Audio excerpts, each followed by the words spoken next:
Grabe naman traffic to. Lalo na ito mami. Uy, penge. Penge. Naghahatian doon.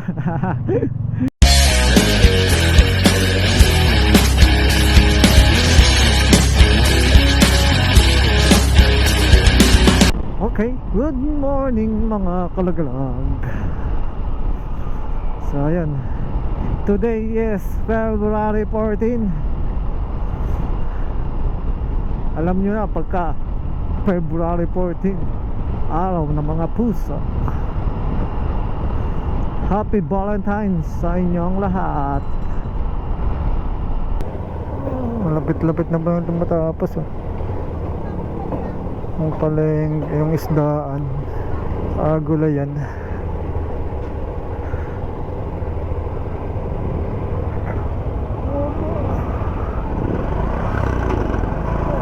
Ganito pala yung tsara natin pagka nasa tayo, pag tayo yung tinitingnan. Pero parang ang pangit natin pagka iniisip natin.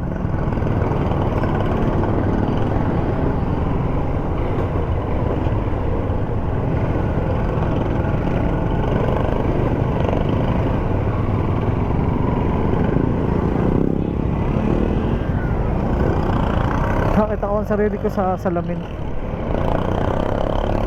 Ang pangit. So di ba nga ngayon ay February 14. So yun, hindi ibig sabihin ngayon lang natin i-celebrate ang araw ng mga puso o pagbibigay ng mga bulaklak sa asawa, jowa, kung sino man, di ba? Hindi dapat ngayon lang 14, dapat araw-araw natin ipinapadama o ginagawa sa mga loved ones natin. Araw-araw dapat, hindi lang ngayong February 14. Ito ang sitwasyon ng Tagaytay ngayong February 14. Napakadaming sasakyan, ang daming namamasyal.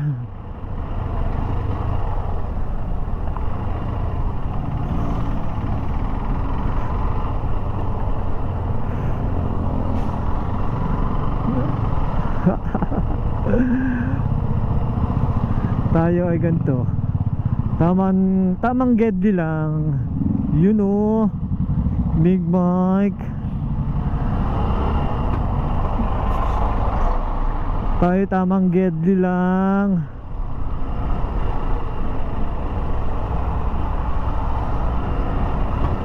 Grabe naman traffic to. Lalo na ito mami. Uy, penge. Naghahatian doon. Naghahatian ng pera. Nagkaabutan eh.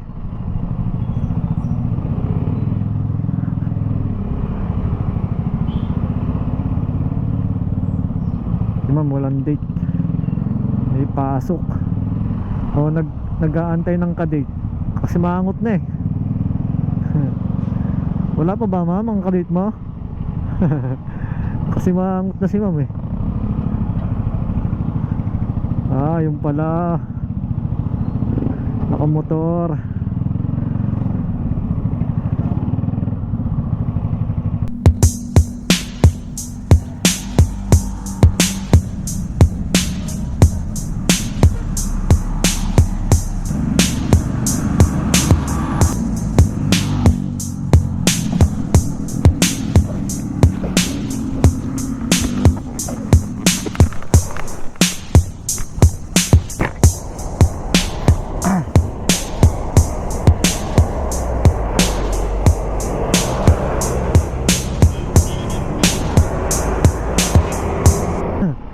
Natuwa naman ako kanina doon sa Robinson sa may Twin Lakes.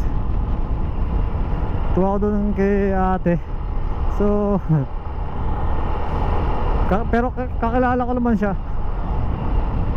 Akala niya kasi tayo ay kumikita na sa ating ginagawang pagbablog. Akala niya, sabi niya sa akin kung ako daw ay yumaman na sa pagbablog ko. Sana Di ba? Hindi pa nga ako nakakita eh.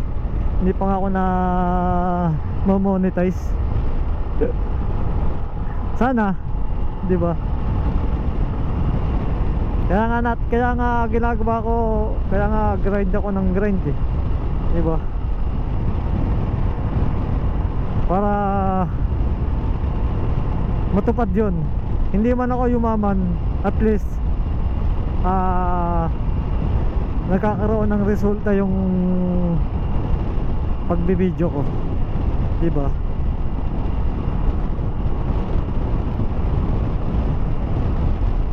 Sana magdila anghel siya sa kanyang sinabi.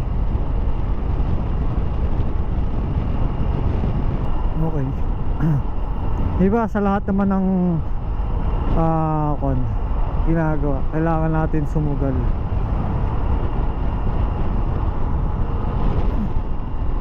Ultimo nga sa business eh, diba? Business, kahit anong business man yan, kailangan mo sumugal. Dahil hindi mo alam kung ikaw sa gagawin mo o sa itatayo mong business ay talagang magsasucess, di ba? Kailangan mong sumugal na sumugal. Kaya para maging makamit mo yung successful na hinahangad, di ba? Hindi naman porke may pera ka, pag tayo ko ng business, automatic instant milyonaryo agad, di ba? Mapera kung ikaw ay anak ng milyonaryo, talagang instant yon. Pero kung isa ka rin lang sa mga namumuhunan, di ba?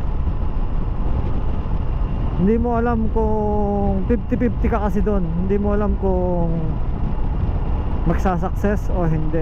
Kaya tamang grind lang, tamang push, di ba?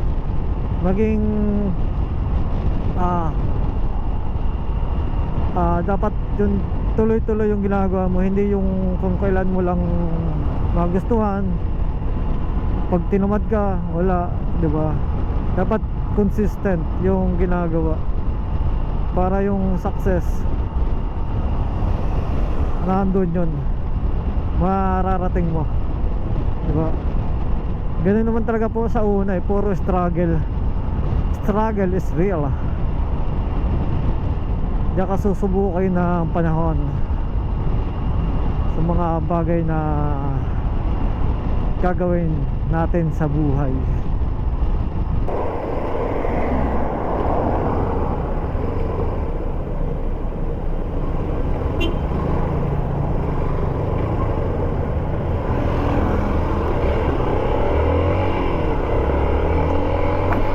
Dami talaga. May lumang pa sa akin kaninang HPG. Mamaya sigurado may checkpoint na dito. Napapadalas na mga checkpoint eh, kasi gawa nga ng election eme, election gun ban, saka tinatawag nilang Oplan Sita.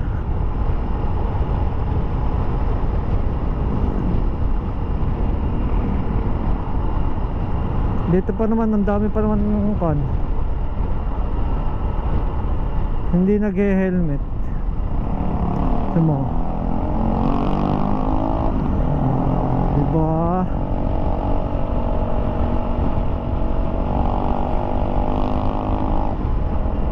Tapos pag nagkaroon ng checkpoint,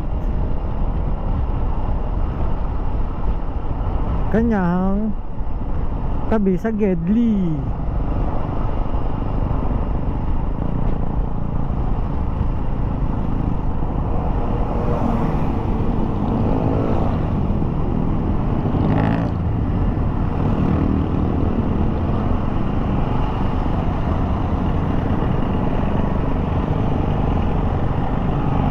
Dami dito. Ako na, no?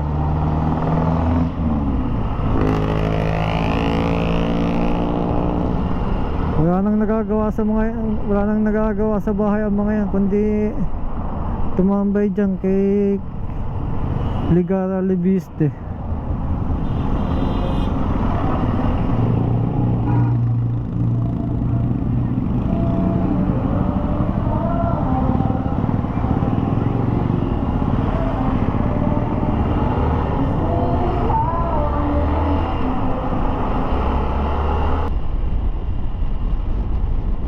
Taxi ng Tagaytay oh, nakakarating dito.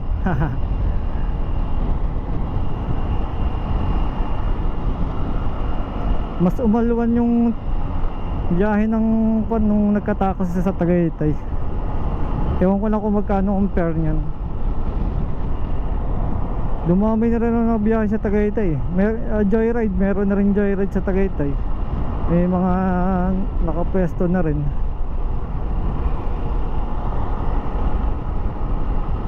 Ganun lang yan.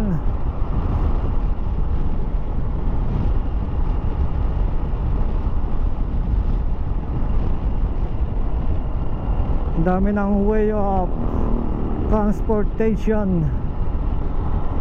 Hindi lang jeep o bus, meron ng taxi ang Tagaytay at saka joyride.